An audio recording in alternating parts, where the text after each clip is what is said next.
بسم اللہ الرحمن الرحیم رب اغفر وارحم وانت خیر الراحمین۔ سامعین کرام، میں ہوں مصطفیٰ علی اور آپ میرا یوٹیوب اور فیس بک چینل دیکھ رہے ہیں۔ امید کرتا ہوں آپ لوگ سب خیر و عافیت کے ساتھ ہوں گے اور جہاں بھی ہوں گے اپنے اہل خانہ سمیت خوش اور محفوظ ہوں گے۔ ناظرین کرام، شہر اقتدار سے کچھ تازہ ترین خبروں کے ساتھ آپ کی خدمت میں حاضر ہوں۔ ناظرین کرام، نون لیگ کی پارٹی یہ تو ثابت ہو گیا کہ وہ کوئی پارٹی نہیں، اس کا نہ کوئی وقار ہے نہ کوئی مقام ہے۔ وہ اپنے کرتوتوں کی وجہ سے اپنا مقام اور اپنا دبدبہ کھو گئے۔ جو لاسٹ ٹائم پہ لاہور میں جو جلسے ہوئے تھے مریم نواز کی، یا شہباز شریف صاحب کے ساتھ جو ہوا ہے، اس کو گاڑی میں لوگوں نے گھیرا ہے، اور یا شادرہ کی جو ولیمے والا پروگرام ہو گیا، جو ایسی پروگرام کی گئی جیسے کسی کے ولیمے پہ لوگ آئے ہوئے اور ان کے لیے کانوں کا بندوبست کیا گیا، مٹن کڑھائی، چکن کڑھائی اور پتہ نہیں کیا کچھ لوازمات ان کے لیے رکھے گئے، لیکن پھر بھی انہی پہ بھی لوگ نہیں آئے۔ اب جب کہ سارے پاکستان میں، پنجاب میں، اسلام آباد میں، پنڈی میں اور کے پی کے کچھ جگہوں پہ اب بینر لگائے جا رہے 21 اکتوبر کا نواز شریف صاحب کے لیے، اور مریم نواز صاحب کا یہ آرڈر ہے کہ آپ پیسے بچا کے رکھیں تاکہ 21 اکتوبر کو جب نواز شریف صاحب آئیں گے تو ان کے لیے 40-50 ہزار لوگوں کے لیے ڈبے بند کھانے کا بندوبست کیا جائے گا۔ اتنے پیسے لگائیں گے۔ اب جو انویسٹر ہے، جو پیسے لگاتے ہیں، وہ بھی سوچ بچار میں لگے ہوئے ہیں کہ کیا ہمارے پلے مستقبل میں کچھ آئیں گے یا نہیں آئیں گے، لیکن وہ ایک دوے وہ لگا رہے ہیں اور اسی طریقے سے مریم نواز صاحبہ کے ساتھ قدم پہ قدم چل رہے ہیں۔ جس طرح ہوا تھا کہ میڈیا کو یہ بتایا گیا تھا، اس پہ 10 ارب روپے، 9 ارب سے 10 ارب روپے لگائے تھے کہ ہر بولیٹن میں، ہر خبر میں نواز شریف، مریم اور شہباز شریف کی بیان ہوگی، نواز شریف، مریم اور شہباز شریف کی بولیٹن چلے گی۔ لیکن اب وہ بینروں پہ بھی لوگوں کو آمادہ کر رہے ہیں، لیکن اس کے ساتھ کچھ عجیب ہوا ہے۔ جس جگہ پہ بھی لوگ نواز شریف صاحب کے بینر پہ تصویر دیکھ لیتے ہیں تو ان کی تصویریں سوشل میڈیا پہ وائرل ہے کہ ان کے تصویروں کے اوپر ان کے چہرے پہ کالک مل لیتے ہیں، ان کے چہرے کو کالا کر دیتے ہیں۔ یہ لوگوں کا امپریشن ہے، لوگوں کا غصہ ہے ان کے لیے، کیونکہ ان کو پتہ ہے کہ ہمارا سارا کچھ لٹ کے کھانے والے یہ ٹبر ہیں۔ اب لوگ اور خاص طور پہ نون لیگ والے بھی ان چیزوں سے پریشان ہیں۔ جس طرح سعد رفیق کے حلقے میں جلسہ ہونا تھا، دوسرے PMN کے حلقوں میں جلسے ہونے تھے، وہ سارے پوسٹ پونڈ ہو گئے۔ میں نے پہلے بھی آپ لوگوں سے ذکر کیا تھا، ہو سکتا ہے مینار پاکستان کا جلسہ بھی پوسٹ پونڈ ہو جائے، کیونکہ مینار پاکستان کا جلسہ ابھی ان کے پروگرام میں ہے کہ نواز شریف صاحب آئیں گے اور سیدھا مینار پاکستان جا کے وہاں 5-10 منٹ تقریر کریں گے، اور 40-50 ہزار لوگوں کو ان کے لیے ساری انتظامات کی گئی ہے،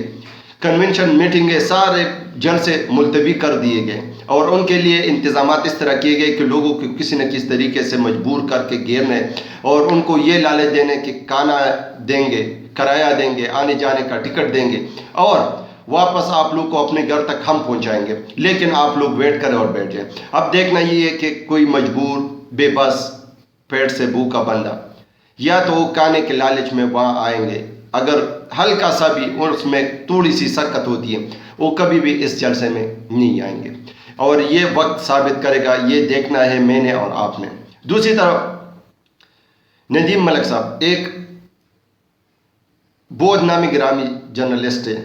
اینکر ہے، اس نے شاہد حقان عباسی کے ساتھ پروگرام کرتے ہوئے یہ بتایا تھا کہ نون لیگ کا تاریخ یہی ہے۔ میں نام نہیں لینا چاہتا، لیکن نون لیگ کا ایک سینئر بندہ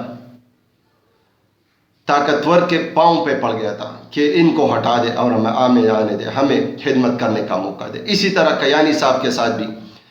اس نے یہی کیا کہ کیانی صاحب کو بھی اعتماد میں لیا اور وہ کیانی صاحب نے نون لیگ کی حکومت بنائی۔ جبکہ دوسری طرف باجوہ صاحب کے ان کے اپنے ہاتھ کا لگا ہوا بندہ تھا، اور عمران خان صاحب کو نکالنے میں ان کا اہم رول تھا، اس کو بھی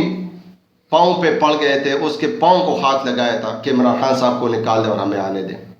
اور یہ آخرکار یہ سارا کچھ ہوا۔ تو یہ ایک نون لیگ کا تسلسل ہے۔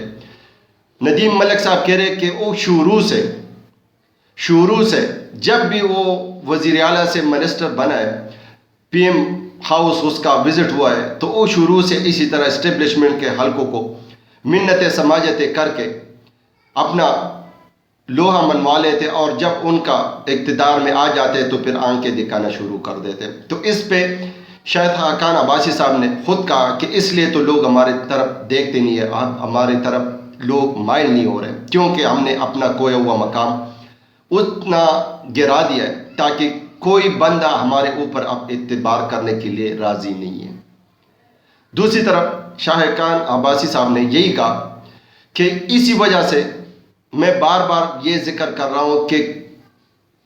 لوگوں باقی پی ڈی ایم جماعتوں نے سارا کچھ لوٹا، لیکن بدنام نون لیگ والے ہوئے، جبکہ اس میں صرف نون لیگ والوں کا ہاتھ نہیں تھا، سارے پی ڈی ایم جماعتوں کا ہاتھ تھا۔ جبکہ دوسری طرف مولانا فضل الرحمان صاحب کا بھی بیان کہ میرا سیاسی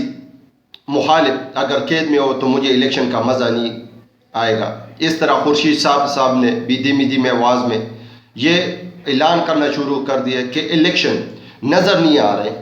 کیونکہ ان کو پتہ ہے کہ جو حالات بن رہے ہیں اور جو حالات بنایا جا رہا ہے، اسی وجہ سے الیکشن ہو سکتے ہیں کہ ملتوی ہو جائے۔ اب نواز شریف صاحب کے آنے کے بعد، کیونکہ نون لیگ والے یہی کہہ رہے تھے کہ فائز عیسیٰ کے بعد ہمارے حالات بہتر ہو جائیں گے، لیکن ان کی بھی او شوق بھی پوری ہوگی۔ وہ جو جس طرح آن لائن سٹریمنگ والی سنوائی کر رہے، وکیل منیب اختر صاحب کی سوال پہ اس نے اس کو ٹوکا ہے، اس نے کہا کہ آپ سوال نہ کریں، جبکہ منیب اختر صاحب کہہ رہے کہ میں سوال کروں گا، اس نے کہا نہیں، آپ آگے جانے دیں، آپ کے سوال کا کوئی حق نہیں ہے۔ تو اس طرح الفاظ ہو رہی ہے اور اسی طرح حالات بن رہے، اور جسٹس فائز عیسیٰ صاحب، جس طرح عمر بدیال صاحب نے کہا تھا کہ اگر فل بینچ بنائی جائے تو باقی کیسز کا کیا ہوگا، تو یہ جو 9-10 چیف جسٹس اس کا پینل ہے، جو بینچ ہے، ان لوگوں نے کئی دن اس کیس پہ سنوائی کی، لیکن باقی کیسز 800 کیسز التوا کا شکار ہو گئے۔